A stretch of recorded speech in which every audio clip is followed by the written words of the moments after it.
국민권익위원회는 해마다 이맘때면 공공기관과 지방의회 등을 상대로 한 종합청렴도 측정 결과를 발표하는데요.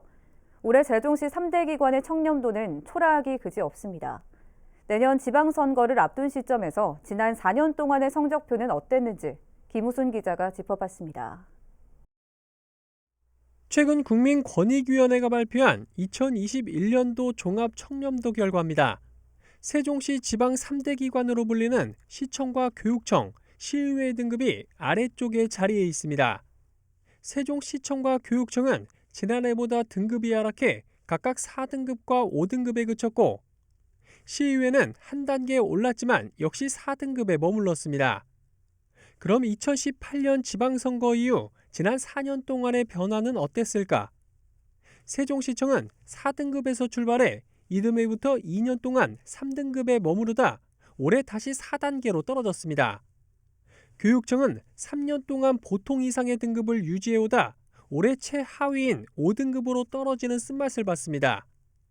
또 시의회는 지방선거 이듬해인 2019년 4단계에서 지난해 최하위인 5등급, 그리고 올해는 다시 4등급으로 올랐지만 줄곧 하위권을 맴돌았습니다.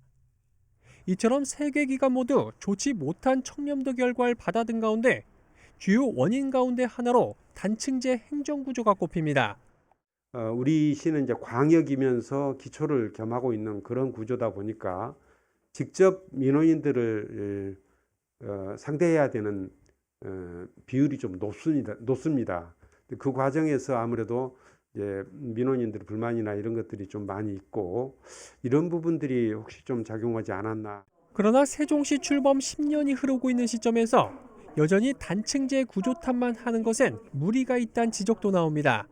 단층제이다 보니까는 시민들과의 접점이 많은 곳이다 보니 그 높은 기대 수준에 미치지 못하는 부분들이 분명히 있었다고는 보여지지만, 하지만 내부 청렴도, 외부 청렴도에서 단계적으로 이제 발전되지 못했다라고 하는, 그리고 이제 행정수도 10년이라고 하는 데서도 여전히 낮은 등급이라고 하는 걸 갖고 있는 데서는 분명히 근본적인 문제가 있다라고 보여지는 거고. 국민의힘 세종시당도 최근 보도자료를 통해 교육감의 공직선거법 위반 등의 혐의에 따른 수사, 또 일부 시의원들의 땅 투기 의혹 등을 언급하며 하위권에 머무는 청렴도 결과는 당연한 인과응보란 평가를 내놓기도 했습니다.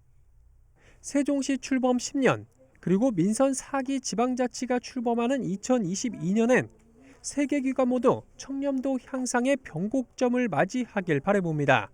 시민들의 눈높이에 맞고 변화된 환경에 맞는 그런 쇄신안들이 한 번이 아니라 시리즈로 계속 꾸준하게 나와야지만 정책에 대한 신뢰성, 이런 것들을 가지고 시가 움직일 수 있겠다, 이렇게 생각을 합니다.